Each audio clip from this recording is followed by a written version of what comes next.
দৰ্শকসকলৰ বাবে এই মুহূৰ্তত জনাবলৈ লৈছো এটা গুৰুত্বপূৰ্ণ খবৰ। পেহেলগাম আক্ৰমণৰ পাছতে জম্মু কাশ্মীৰত সন্ত্ৰাসবাদীৰ ঘাটিত ভাৰতীয় সেনাৰ অভিযান। 9জন সন্ত্ৰাসবাদীক ঘৰ বোমাৰে উৰুৱাই ধ্বংস কৰিলে ভাৰতীয় সেনাই। কুপৱাৰাত লস্কৰী তৈবাৰ কমাণ্ডাৰ ফাৰুক আহমেদ ভাটৰ ঘৰ বুলডোজাৰে ভাঙিলে সেনাই।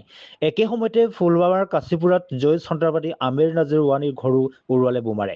শ্ৰীনগৰ আৰু বাৰামুল্লাতো সন্দেহজনক স্থানত অভিযান অব্যাহত ভাৰতীয় সেনাৰ। আক্ৰমণৰ পিছত জম্মু কাশ্মীৰৰ সীমান্তৱৰ্তী গাঁওসমূহত নিৰাপত্তাৰ কটকটীয়া কৰি তোলা হৈছে।